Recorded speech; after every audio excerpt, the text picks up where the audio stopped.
तो कैसे हो? आज हम पढ़ेंगे कक्षा 9 क्षितिज भाग पद्य में से कबीर की साखियाँ एवं शब्द। साखियाँ। पहली साखी है, मान सरोवर सुबल जल हंसा के लिक राही, मुक्ता फल मुक्ता जुगे अब उड़ी अनंत न जाही। यहाँ कबीरदास जी ने अर्थ स्पष्ट करते हुए कहा है कि इस पंक्ति में कबीर ने व्यक्तियों की तुलना हंसों से करते हुए कहा है कि जिस तरह हंस मानसरोवर में खेलते हैं और मोती चुगते हैं, वे उसे छोड़ कहीं नहीं जाना चाहते, ठीक उसी तरह मनुष्य भी जीवन के माया जाल में बंध जाता है और इसे ही सच्चाई समझने लगता है और उसे भी कहीं और जाने का मन ही नहीं करता। इस संसार को छोड़कर जाने का मन उसका करता नहीं है। दूसरी साखी है, प्रेमी ढूंढत में फिरो प्रेमी मिलो न कोय, प्रेमी को प्रेमी मिले सब विष अमृत होय। यहाँ कबीरदास जी अर्थ स्पष्ट करते हुए कहते हैं कि यहाँ कबीर यह कहते हैं कि प्रेमी यानी ईश्वर को ढूंढना बहुत ही मुश्किल है।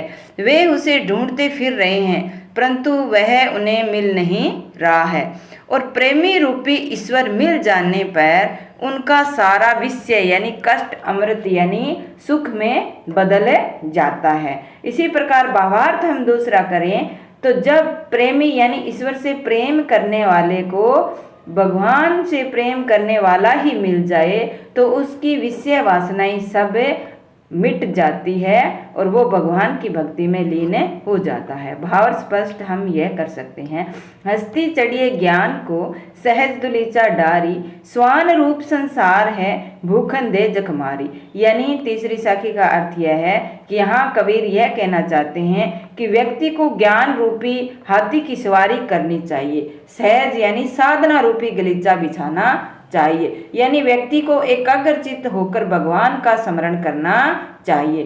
संसार की तुलना कुत्ते से की गई है जो आपके ऊपर भौंकते रहेंगे, जिन्हें अनदेखा करते चलते रहना चाहिए।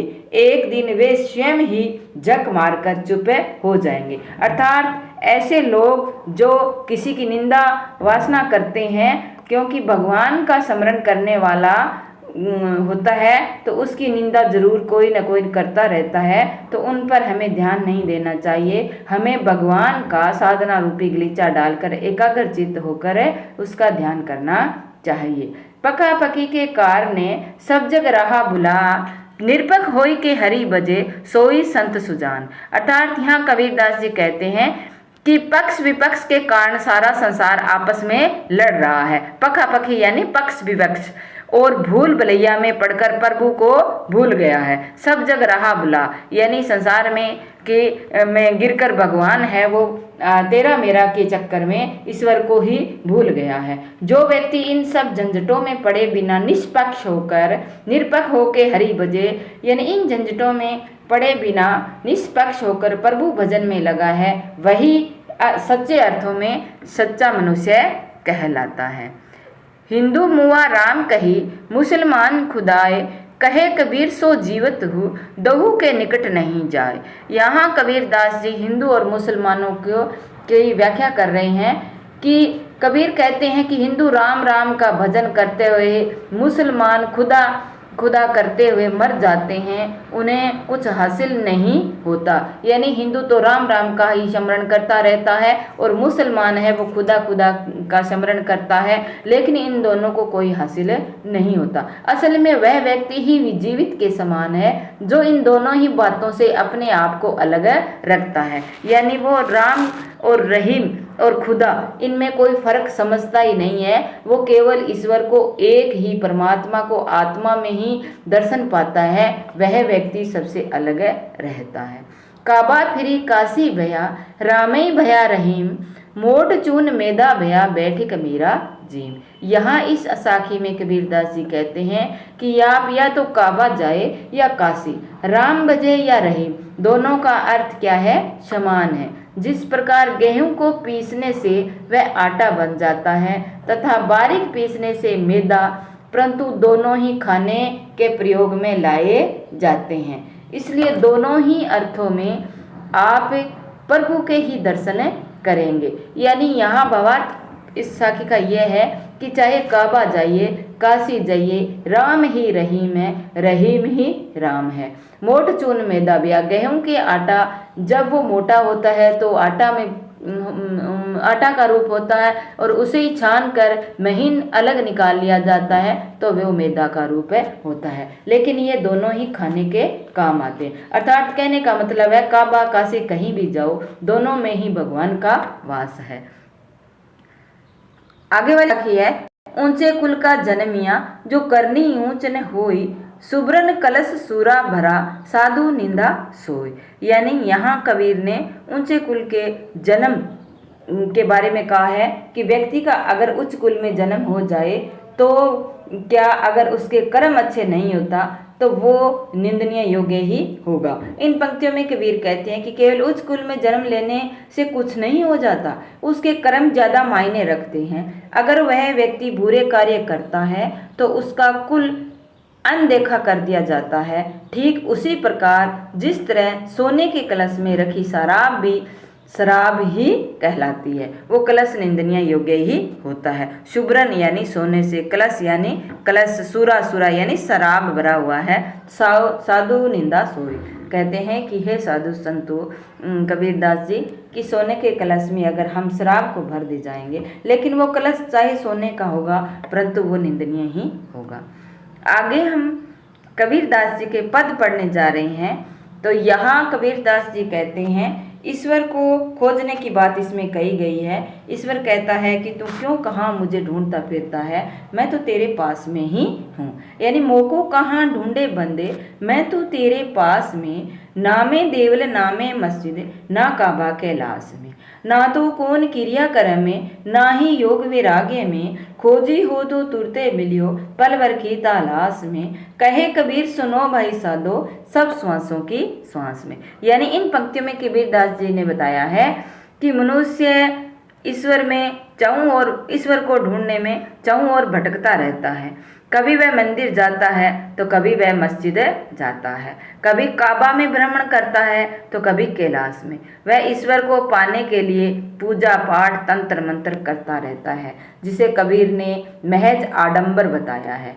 ये सब बाह्य आडंबर है। इसी प्रकार वह अपने जीवन का सारा समय गुजार देता है, जबकि ईश्वर सबकी श्वासों में है, हृदय में, आत्मा में मौजूद है। वह पल भर में मिल जाता है, मिला जा सकता है, क्योंकि वह कण कण में व्याप्त है। यानी यहाँ कबीर ने ईश्वर का वास मनुष्य के हृदय में बताया है कि मनुष्य को कहीं कहीं भटकने की आवश्यकता नहीं है, उसके आत्मा में ही परमात्मा का निवास है।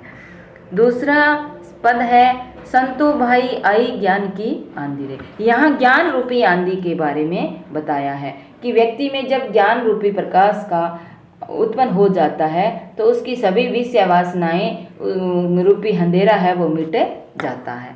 संतो भाई आई ज्ञान की आंधी रे, ब्रह्म की टाटी सबे उड़ानी, माया रही ने बांधी रे। हित चुत की दवे थुन्नी गिरानी, मोह बलिंडा टूटा, तृष्णा छाड़ी परिघर ऊपरी, कुबदी का भांडा फूटा। जोग जुगती कर संतो बांधी, नीचू चवे न पानी रे, कूड़ा कपट काया का निक्ष्या, हरि की गति जब जानी रे। आंधी पीछे जो जड़ बूटे, प्रेम हरिजन भीना रे, कहे कबीर बहान के प्रगटे, उदित बहा तम किन्नारे। यह बहुत ही अच्छी कबीरदास जी ने बात कही है कि इन पंक्ति में कबीर जी ने ज्ञान की महत्ता को स्पष्ट किया है कि उन्होंने ज्ञान की तुलना आंधी से करते हुए कहा है कि जिस तरह आंधी चलती है तब कमजोर पड़ती हुई झोंपड़ी की चारों ओर की दीवारें गिर जाती हैं, वह बंधन मुक्त हो जाती है और खंबे धारशायी हो जाते हैं। उसी प्रकार जब व्यक्ति को ज्ञान प्राप्त होता है तब मन के सारे भ्रम दूर हो जाते हैं, सारे बंधन उसके टूट जाते हैं। छत को गिरने से रोकने वाला लकड़ी का जो टुकड़ा जो खंबे को जोड़ता है वो भी टूट जाता है और छत गिर जाती है और रखा सामान भी नष्ट हो जाता है। उसी प्रकार ज्ञान प्राप्त होने पर व्यक्ति स्वार्थ रहित हो जाता है, उसकी विषय वासनाएं, अंदर के जो पाप कपट है वो सब मिट जाते हैं, उसका मोह भंग हो जाता है, जिससे उसके अंदर का लालच मिट जाता है और मन का समस्त विकार नष्ट हो जाते हैं। परंतु जिनका घर मजबूत रहता है, यानी जिनके मन में कोई कपट नहीं होता, साधु स्वभाव के होते हैं, उन्हें आंधी का कोई प्रभाव नहीं पड़ता। जोग चुक्ति करी संतो बांधी निर्चु चोय न पानी, यानी जिसने अपने इस मोह माया से दूर कर रखा है, वो केवल भगवान के स्मरण में ही रहता है, उस पर इस ज्ञान रूपी आंधी का कोई प्रभाव नहीं पड़ता, क्योंकि उसके हृदय में तो स्वयं ही ज्ञान प्रकट होता है। तो वो इस मोह माया से दूर रहता है, उसके सारे मोह माया मिट जाते हैं, मन का समस्त विकार नष्ट हो जाता। परंतु जिनका घर मजबूत रहता है, यानी जिनके मन में कोई कपट नहीं होता, साधु स्वभाव के होते हैं, उन्हें आंधी का कोई प्रभाव नहीं पड़ता। आंधी के बाद वर्षा से सारी चीजें धुल जाती है, उसी प्रकार ज्ञान प्राप्ति के बाद मन निर्मल हो जाता है, व्यक्ति ईश्वर के भजन में लीन हो जाता है। तो यहाँ कबीर दास जी ने ये सब कुछ बताया है। तो यहाँ मैं बच्चों कबीर भी नीचे दे रही हूँ कि कबीर के जन्म और मृत्यु के बारे में अनेक मत है। कहा जाता है कि उनका जन्म 1398 में काशी में हुआ था। लहर तारा में एक ब्राह्मण ब्राह्मणी को वो तैरते हुए मिला था और वो अपने घर ले गए और उनका पालन पोषण कबीरदास जी का उन्होंने किया था। उन्होंने विधिवत शिक्षा नहीं प्राप्त की थी। कबीरदास जी ने हमेशा कहते रहते थे कि मसी कागज छुयो नहीं, कलम गही नहीं हाथ, यानी मैंने कभी भी कागज को छुआ नहीं, कभी कलम को हाथ में ही नहीं लिया, परंतु सत्संग पर्यटन द्वारा ज्ञान प्राप्त किया था। वे राम और रहीम की एकता में विश्वास रखने वाले संत थे। उनकी मुख्य रचनाएं कबीर ग्रंथावली में संकलित है तथा कुछ गुरु ग्रंथ साहब में भी संकलित है। उनकी मृत्यु सन 1518 में मगहर में हो जाती है। उनका काव्य संग्रह बीजक है, जिसमें साखी शब्दरमेनी संकलित है।